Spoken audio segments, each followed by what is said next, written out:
बिस्मिल्लाहिर्रहमानिर्रहीम अस्सलाम वालेकुम। आज की रेसिपी है लेबनीज़ ब्रेड पुडिंग। ये मीठा यकीनन आपने पहले कभी नहीं खाया होगा। बहुत ही आसान रेसिपी है और टेस्ट में लाजवाब। ये रेसिपी आपने अपनी दावतों में और अपनी पार्टीज में लाजमी बनानी है। शुरू करते हैं रेसिपी बनाना। हमें चाहिए ब्रेड के स्लाइसेस। अच्छा, इंग्रेडिएंट की सारी डिटेल मैं नीचे डिस्क्रिप्शन में कम्प्लीटली लिख दूंगी। शीरे के लिए हमें चाहिए पानी और उसके साथ ही हमें चाहिए होगी शुगर, रोज़ वाटर, हल्के गुलाब जिसे कहते हैं। अच्छा, सबसे पहले जो इसकी जो ब्राउन एजेस हैं ब्रेड के, सारे स्लाइसेस के हम काट लेंगे इस तरह से। ये चारों तरफ से मैं ये निकाल दूंगी। सारे ब्रेड स्लाइसेस के जो ब्राउन एजेस हैं वो निकाल के मैं इसको करूंगी पैन में टोस्ट। हमें मीडियम टू हाई फ्लेम के दरमियान रखते हुए इसको टोस्ट करना है और इसकी साइड चेंज करती रहनी है ताकि ये जले ना और ज़रा क्रिस्पी से लाइट ब्राउन कलर के हो जाएं। अगर आप चाहें तो इसे ओवन में भी टोस्ट कर सकते हैं। ये देख लें, ये कलर आना चाहिए। अब मैं इसे निकाल लूँगी। अब हम बनाएंगे शीरा। सबसे पहले एक पैन में मैंने डाली है शुगर और 1 टीस्पून वाटर डालूंगी। इसके बाद मीडियम टू हाई पे रखते हुए इसको मुस्तकिल चमचे चलाना है और शुगर को मैंने करना है कैरमलाइज। ये देखें, ये इस शेप में आएगी और उसके बाद ये इस कलर की हो जाएगी। ये कैरमलाइज हो गई है। अब मैंने इस स्टेज पर डालना है इसमें वाटर। पानी मैंने डाला है तो ये एकदम से हार्ड हो जाएगी, but don't worry, medium to high के दरमियान जब हम इसे पकाएंगे तो ये खुद ही पानी में मेल्ट होके इसका शीरा बन जाएगा। ये देखें, ये थोड़ी सी देर में ही ये मेल्ट होनी शुरू हो जाएगी और पानी में सारी घुल जाएगी। थोड़ी सी देर में ये देखें ये घुल गई है और इस स्टेज पे मैंने इसमें डाला है 1 टेबल स्पून रोज़ वाटर। शीरा हमारा रेडी है। ब्रेड स्लाइसेस को जो है मैंने वो पायरेक्स डिश में असेंबल कर लिया है इस तरह।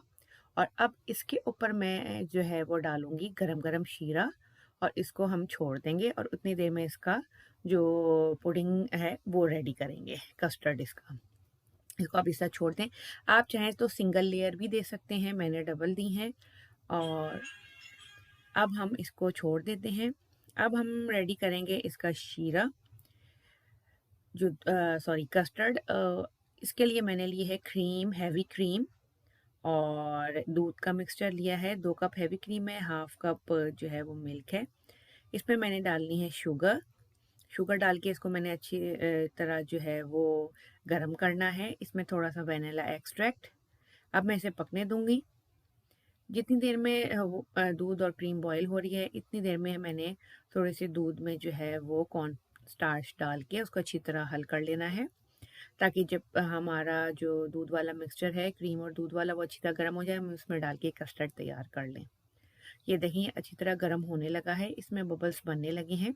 इस स्टेज पे मैंने इसकी जो फ्लेम है वो बिल्कुल स्लो कर दी है। और अब जो मैंने कॉर्नफ्लावर या कॉर्न स्टार्च बना के रखा था वो मैं इस पे डालूंगी। दूध अच्छी तरह से, दूध और क्रीम का मिक्सचर गर्म होना चाहिए ताकि उसमें शुगर डिज़ोल्व हुई हुई हो। अब मैं जैसे ही इसमें डालूंगी ये गाढ़ा हो जाएगा और इसको अच्छी तरह मैंने चलाना है ताकि इसमें लम्स ना बने। इस स्टेज पर मैंने चूल्हा बंद कर दिया है, लेकिन मैंने इसे अभी चूल्हे से उतारा नहीं है। 2 से 3 मिनट मैं इसको चूल्हे पे ही रहने दूंगी और अच्छी तरह मिक्स करूंगी ताकि ये अच्छे से गाढ़ा हो जाए। ये देखिए ये अच्छे से गाढ़ा हो गया है। अब हम इस गरम गरम कस्टर्ड को पोर कर देंगे। जो हमारा ब्रेड वाला हमने डिश बना के रखी थी उसमें हमने शुगर सिरप डाला था। और अब मैंने इसमें गरम गरम ये कस्टर्ड डाल के और इसको मैंने बाहर ही छोड़ना है कवर करके तकरीबन 1 घंटे के लिए, ताकि ये रूम टेम्परेचर पर आ जाए। जब ये रूम टेम्परेचर पर आ जाएगा उसके बाद आपने इसको 4 to 5 आवर के लिए रेफ्रिजरेटर में रख के कम्प्लीटली चिल करना है। मैंने इसको रूम टेम्परेचर पे ही छोड़ दिया था। ये जो है रूम टेम्परेचर पे आ गया है। अब मैं इसको रेफ्रिजरेट करूँगी तकरीबन 5 to 6 आवर के लिए ताकि ये कम्प्लीटली चिल हो।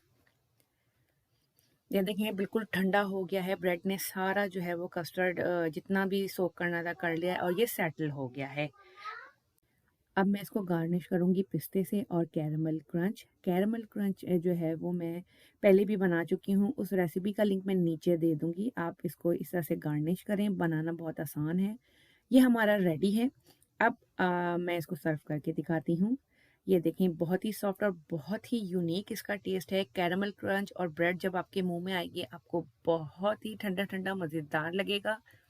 तो रेसिपी आपने ज़रूर बनानी है और कमेंट्स में बना के मुझे ज़रूर बताएँ। एक डिफरेंट सी रेसिपी है ये, आपको कैसी लगी है?